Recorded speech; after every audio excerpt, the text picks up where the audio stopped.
তো দেখো ডিনার করতে বসে গেছি, 11টার মতন বেজে গেছে। তো এখন ডিনার করবো। তো তোমাদেরকে দুপুরেই বললাম যে রুটি মানে খাচ্ছি, সাবু টাবু খাবো না। তো রাত্রেবেলা আবার সাবু নিয়েই বসছি, মানে এত গ্যাস হয়ে গেছে দুপুরে, আর এত গরম, রুটি ভালোই লাগছে না খেতে রাত্রেবেলা।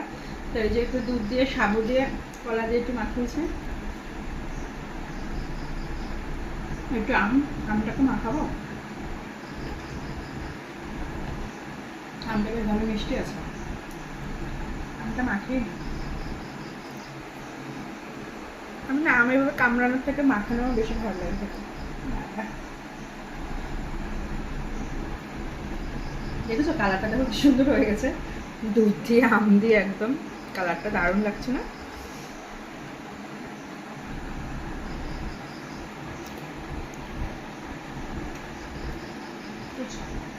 চলো গুড নাইট, সবাই ডিনার করে নাও, আমিও